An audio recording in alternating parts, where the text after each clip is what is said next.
케이블 TV VOD 시청자 여러분 안녕하세요. 영화 콘텐츠 크리에이터 B맨입니다. 유튜브를 통해 많은 분들께 영화 콘텐츠, 특히 그 중에서도 히어로 콘텐츠를 다양하게 소개해드리고 있는데요. 케이블 TV VOD에서도 이처럼 히어로 영화들에 얽힌 이야기를 해드리려 합니다. 그럼 오늘은 마블의 대표적인 안티 히어로를 다룬 영화 베놈에 대해 알아보겠습니다. Eyes, lungs, pancreas, so many snacks, so little time.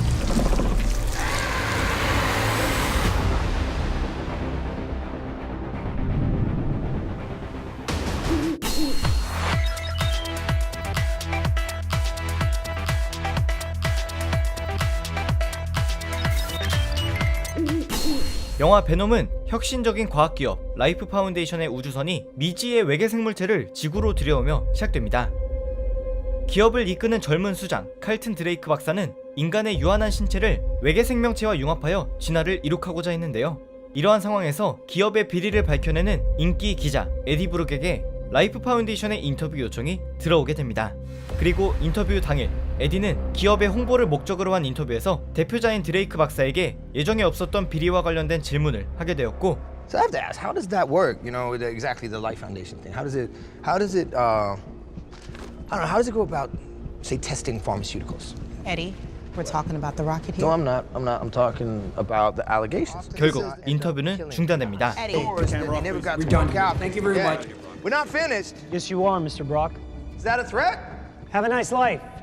얼마 뒤 I work at the Life Foundation, and I need your help. 우연한 기회에 라이프 파운데이션에 잠입한 에디는 직접 불법 실험체들을 목격하게 되는데요. 사고로 벌어진 실험체와의 접촉 후 집에 온 에디는 알 수 없는 변화를 느끼기 시작합니다. I'm feeling really sick. I'm hearing a voice. You're not real. You were just in my head. 하지만 에디는 곧 그를 찾아온 라이프 파운데이션 직원들을 맞닥뜨리게 됩니다. I'm gonna need Mr. Drake's property back. 그리고 시작되는 에디의 몸속 그 생명체의 엄청난 움직임은 순식간에 이들을 제압했습니다.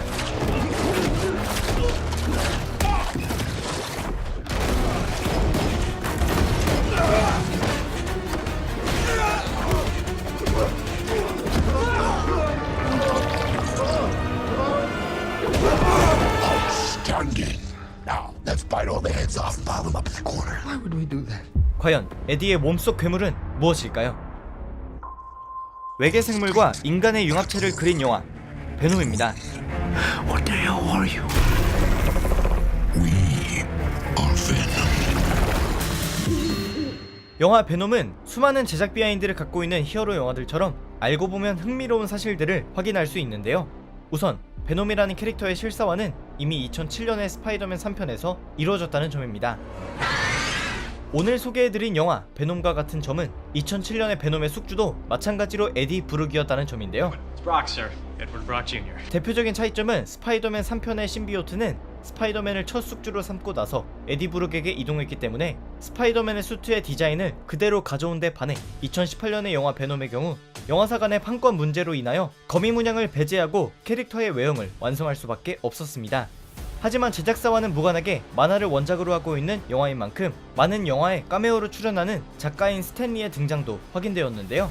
영화를 끝까지 집중해서 그를 찾아보시기 바랍니다. Enough said. 영화 베놈은 만화를 원작으로 하고도 있지만 영화 제작사의 단독 작품입니다. 때문에 대중적으로 알려진 어벤져스의 후광을 받지 못하고 자력으로 대중에게 어필을 해야 했는데요. 개봉 전부터 우려와 환호를 동시에 받았지만 꽤 성공적인 첫 시리즈라는 생각이 들었습니다. You'll find out. 특히 영화가 뽐낸 베놈의 비주얼적인 면과 액션 시퀀스는 가장 매력적인 요소들 중 하나였는데요. 2007년에 제작된 스파이더맨 3편에서는 스파이더맨과 비슷한 체구와 일회성의 악당으로 소모되었다는 점에서 많은 관객들의 아쉬움을 샀었습니다. 다행스럽게도 이러한 점을 정확하게 인지하고 있었던 제작사는 이번 영화를 통해서 관객들이 원했던 베놈의 특징을 잘 잡아냈다고 생각하는데요. 거대한 체구와 자유로운 외형의 변형, 그리고 주인공 에디 브룩과 베놈의 분리된 자아까지 제작자들이 캐릭터의 형성 단계부터 공을 들였다는 점을 알 수 있었습니다. 게다가 베놈의 시작을 알리는 영화인 만큼 이 영화가 담고 있는 액션의 분위기를 이번 편을 통해서 확실하게 잡은 것 같은데요. 대표적으로 경찰들과 대치했던 장면은 외계 공생체인 베놈에게는 인간의 무기도 수적인 열쇠도 적의 위치마저도 무의미하다는 압도적인 능력과 속도감, 게다가 독창성까지도 확인할 수 있었습니다. 하지만 훌륭한 액션에 비해서 베놈은 전체적으로 영화의 개연성 측면에서 약점을 드러내기도 했는데요. 히어로 장르의 특성을 고려하더라도 관객들에게 의문을 남긴 몇 가지 전개가 있었습니다. 그중 대표적인 것이 에디 브룩의 상황에 대한 점인데요. 영화의 초반부에는 많은 기업들의 비리를 밝혀내 정의로운 기자로 얼굴을 알린 에디 브룩이 영화의 중반부에는 거리를 쑥대밭으로 만들며 도망다니고 경찰의 특수부대와 직접적으로 대치하기도 합니다. 그런데 영화가 끝나갈 때는 아무렇지 않게 거리를 걸어다니는 것은 물론 더 왕성한 기자활동을 한다는 것인데요. 베놈은 이와 같은 예시처럼 이야기가 전개되며 관객들이 납득할 수 없는 점들을 몇 가지 남기고 영화가 끝난다는 점에서 아쉬웠습니다.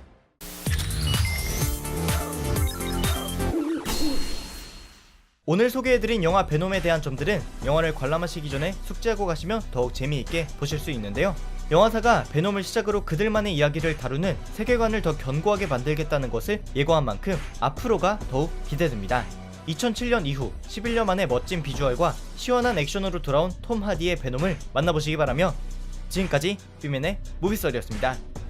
감사합니다. 다음에도 재밌는 영화로 돌아오겠습니다.